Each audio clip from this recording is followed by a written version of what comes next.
Learning how to stop thinking about your narcissistic ex requires understanding unique neural dynamics that differ from standard breakup recovery because narcissistic relationships create trauma bonds through intermittent reinforcement.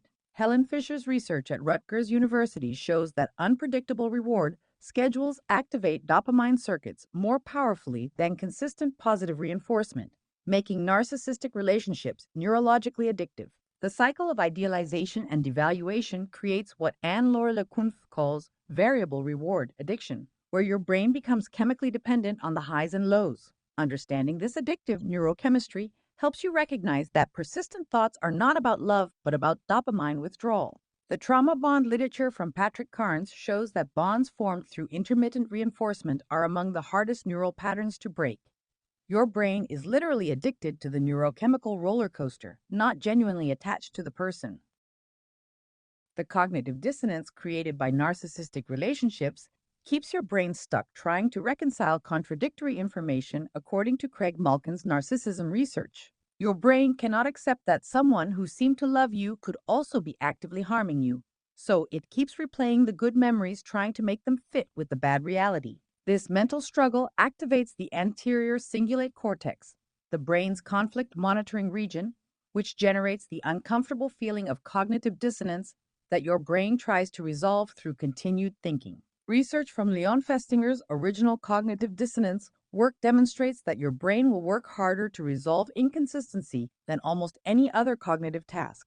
Understanding that your persistent thoughts are your brain trying to solve an unsolvable puzzle helps you recognize the futility of the effort.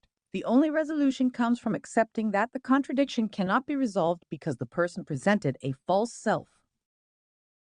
The concept of love bombing creates neural imprints that persist long after the relationship ends, according to Ramani Durvazula's clinical research. Love bombing activates intense reward circuitry in your brain, creating high threshold expectations for pleasure and affection that become the reference point for all future relationship expectations.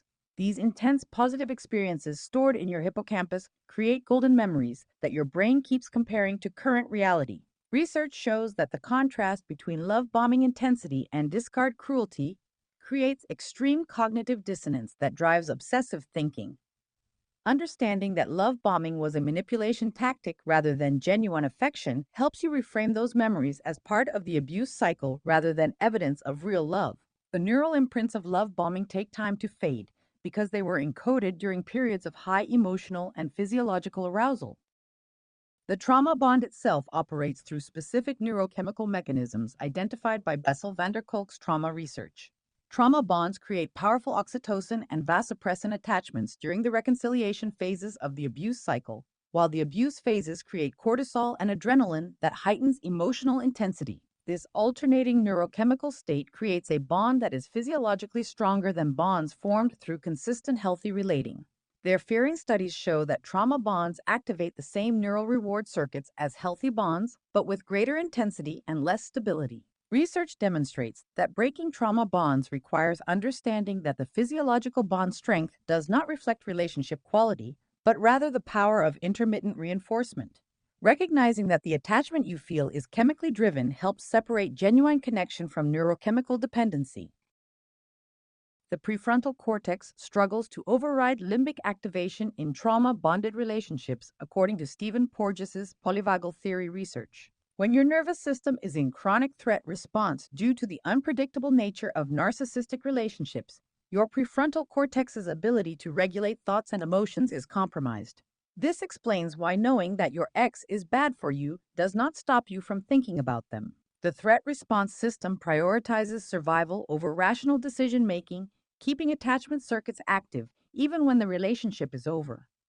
Research shows that neuroception, the subconscious detection of safety and threat, overrides conscious cognition in trauma-bonded individuals. Understanding this hierarchy helps you stop trying to reason your way out of thinking about your ex and instead focus on nervous system regulation as the foundation for thought change. The shame component of narcissistic relationships keeps thoughts stuck, according to Bren Brown's shame research. Being in a relationship with a narcissist often involves systematic shaming that internalizes a toxic inner critic. This shame voice keeps you thinking about the narcissist because it continues the relationship dynamic internally even when the person is gone. Their research shows that shame thrives in secrecy and silence, which is why narcissistic abuse survivors often remain trapped in thought patterns long after leaving. The antidote involves sharing your experience with compassionate witnesses who can help you externalize and challenge the shame narrative.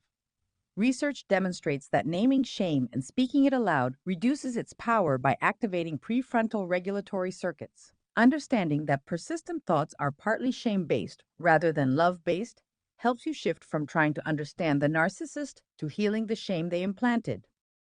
The neurobiology of gaslighting directly impacts thought persistence according to Christine Courtois' research on psychological abuse. Gaslighting causes your brain to doubt its own perception of reality, and this self-doubt creates neurological uncertainty that your brain tries to resolve through continued analysis. Your brain keeps returning to thoughts about the narcissist because it is trying to reestablish what actually happened and who was responsible. Their research shows that gaslighting actually changes neural processing in the prefrontal cortex and hippocampus, making it harder to trust your own memory and judgment. Recovery involves rebuilding perceptual self-trust through documenting experiences, checking with trusted others, and practicing trusting your own perceptions. Understanding that persistent thoughts are your brain trying to reestablish accurate reality perception helps you approach them as information seeking rather than love or longing. The no-contact rule is especially important for breaking narcissistic bonds, according to Shannon Thomas's research on narcissistic abuse recovery. Every contact, even negative contact, provides the intermittent reinforcement that maintains the trauma bond and keeps the neural addiction active. Their clinical research shows that complete no contact for 60 to 90 days is typically required for the brain to begin breaking narcissistic bonds. The reason is that any contact reactivates the dopamine cycles that maintain the addiction, resetting the withdrawal process. Research demonstrates that survivors who maintain strict no contact show significant reduction in intrusive thoughts at 90 days compared to those who have contact.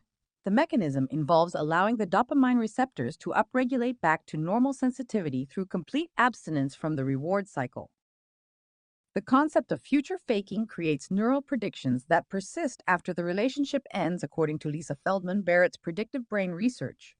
When a narcissist future fakes, your brain creates detailed neural representations of shared futures that remain encoded even after the relationship ends. Your brain keeps thinking about the narcissist, partly because it is accessing these stored predictions that have not been updated with current reality. Their research on prediction errors shows that the brain will continue generating thoughts about expected futures until it updates its predictive models with new information. This is why creating new experiences and new future visions for yourself is so important for stopping thoughts about a narcissistic ex. Providing your brain with new, realistic future predictions helps overwrite the false futures that were encoded during the relationship. The mirror neuron system plays an interesting role in persistent thoughts about narcissistic partners, according to Marco Iacoboni's mirror neuron research at UCLA. Humans have mirror neurons that fire both when we do something and when we see someone else do it, and they are the basis for empathy. In narcissistic relationships, your mirror neuron system was constantly activated trying to understand and attune to your partner.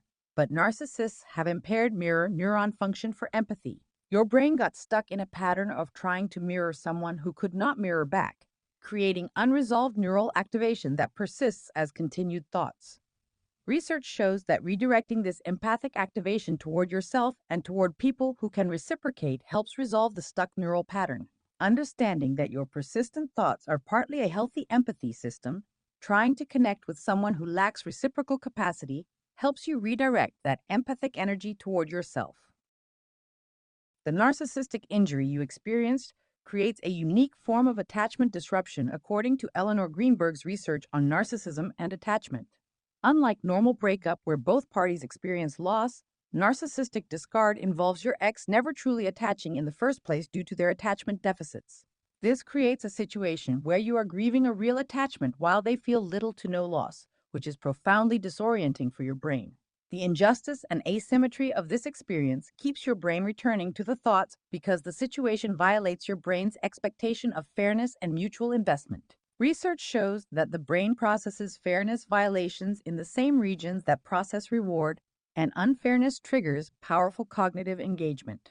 Understanding that your brain is stuck on the injustice rather than the person helps you shift your processing toward acceptance of the asymmetry rather than continued analysis of the person. The somatic storage of narcissistic abuse contributes to persistent thoughts according to Peter Levine's somatic experiencing research. The body holds the physiological memories of hypervigilance, anxiety, and threat that characterize the narcissistic relationship. These somatic memories activate the thoughts as your body tries to process what happened. Research shows that body-based therapies like somatic experiencing, EMDR, and sensorimotor psychotherapy are particularly effective for reducing intrusive thoughts about narcissistic partners. These approaches help release the stored body tension that keeps the cognitive loop active. Understanding that your thoughts are partly driven by unresolved body sensations helps you incorporate body-based practices into your thought management strategy. Simple practices like gentle shaking, stretching, and breath work can help release stored fight-or-flight energy that maintains the thought patterns. The narrative repair work needed after narcissistic relationships is documented by Judith Herman's trauma recovery research. Your brain needs to construct a new narrative that accounts for what happened without defining yourself as a victim. The persistent thoughts are partially your brain trying to construct this new story while being stuck in the old narrative. Their research on trauma recovery shows that narrative construction is a key stage of healing that cannot be rushed but can be supported. Writing your story, telling it to safe people, and creating a coherent account of what happened reduces the brain's need to keep returning to the material. Understanding that persistent thoughts may be your brain trying to complete a narrative task helps you approach them with purpose rather than frustration, recognizing they may serve an essential integration function. The relationship between hypervigilance and persistent thoughts has been documented by Judith Herman's research, showing that hypervigilance keeps the nervous system scanning for threat, and in the absence of the actual person, your brain substitutes thoughts about them for the threat detection system. Your brain keeps thinking about the narcissist because it is still in threat detection mode, and they are the most relevant threat in your neural database. As your nervous system gradually calms through regulation practices, the threat detection system downregulates and the thoughts naturally decrease. Their research shows that hypervigilance reduction directly correlates with intrusive thought reduction in abuse survivors. Understanding that your thoughts are driven by a protective system stuck in overdrive rather than genuine interest in the person helps you focus on nervous system calming rather than thought management.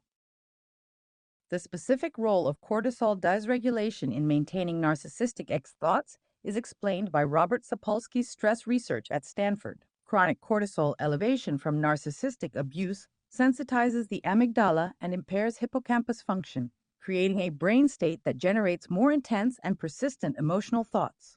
The dysregulated APA axis keeps the threat detection system active even when the threat is gone. Their research shows that cortisol normalization typically takes 3 to 6 months after leaving a narcissistic relationship, during which time intrusive thoughts will naturally be more intense. Understanding this biological timeline helps you be patient with persistent thoughts rather than seeing them as a sign of inadequate healing. Interventions that support cortisol regulation, such as moderate exercise, adequate sleep, and stress reduction, directly reduce thought intensity by addressing the underlying biological driver. There is a 3D game called Inner Phoenix designed specifically for the complex healing journey of moving on from narcissistic abuse. It provides guided rooms for processing trauma bonds, rebuilding self-trust, calming the hypervigilant nervous system, and constructing new narratives. The framework is built on the exact neuroscience discussed in this video. If this breakdown of how to stop thinking about your narcissistic ex has been valuable, please like and subscribe to support more content on this topic. I would also love to hear from you in the comments about what specific aspect of narcissistic abuse recovery you are navigating right now, whether it is the cognitive dissonance, the shame processing, the hypervigilance, or the narrative reconstruction stage. Your experience could illuminate the path for someone who is just beginning this journey.